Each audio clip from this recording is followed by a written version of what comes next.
Day one of training camp is in the books.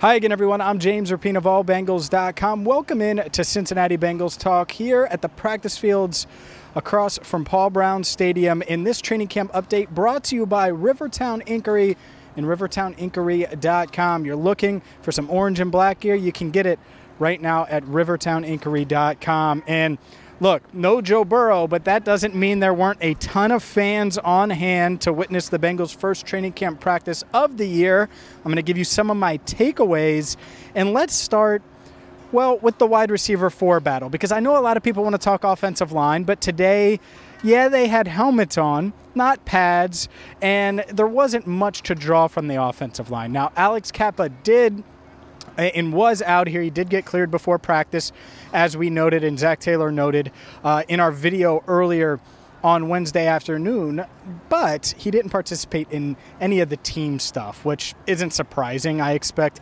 Zach Taylor to take it easy on guys like Kappa, Lel Collins, who was also here.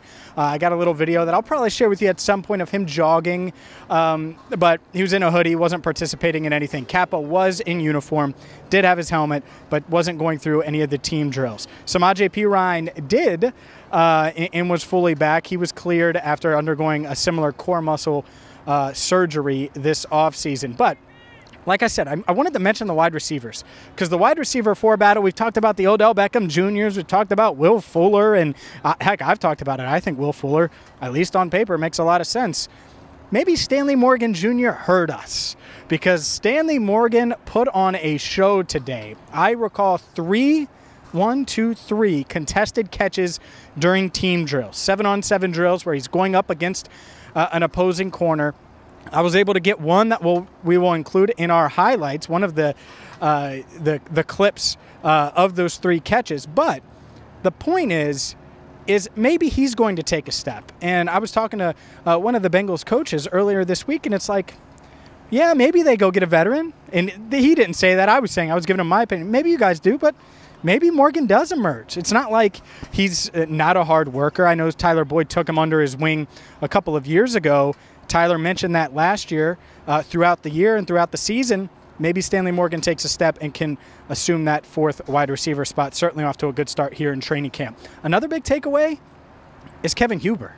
My man is on the Built Bar plan or something like it. Maybe he's doing a little keto. I know people do some keto. Whatever it is, it's working. I thought he was back at UC. I thought it was 2009. I had to blink twice. I turned to Tony Pike. I said, are we at Nippert right now?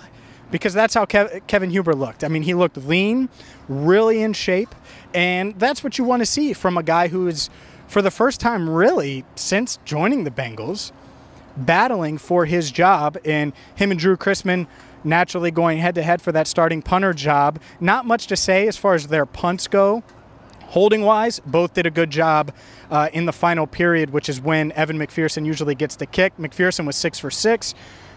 Drew Chrisman was a perfect 3 for 3 on his holds. So was Kevin Huber. So we'll see there. Clark Harris was perfect snapping-wise. Cal Adamitis had a couple that were but Drew Chrisman pulled him in, which is a good sign for his chances. Holding is a big part of this punting battle, so we'll see what happens there. So that's the special teams update so far. I think Stanley Morgan Jr. Would be today's MVP. Brandon Allen certainly looked good as well, and naturally not having Joe Burrow, it takes a little of the flash away. But let's cover some of the main guys that are coming back from injury that I haven't named yet. Logan Wilson on the field, participated through a lot of different things, didn't participate in the team stuff. Same thing goes for T. Higgins. T was running well. I tweeted some clips of him at James Rapien, and I'll be writing about him at allbengals.com as well. So he's good to go. They're just going to take their time easing him back, and that makes a ton of sense. So look, we're just getting started here at Bengals training camp. It is the beginning of what is going to be a hell of a ride this season, and we're going to have you covered every single step of the way. So do us a favor, make sure you hit that subscribe button, ring the bell. If you're looking for more coverage, go to the Locked On Bengals podcast, wherever you get your podcast. Also, check out allbengals.com. And a couple quick notes, especially since he just walked by. Joseph Ossai, full pads. Here, I'll show you. This is the fun part about being at camp. Let's see if I can get him in the frame. There we go. Joseph Ossai walking by, right? Well, he just put in a bunch of extra work. Practice probably ended about 15 minutes ago, and he was getting some extra work on the sled. So Joseph Ossai, Bengals certainly hoping he's a big part of their team this year.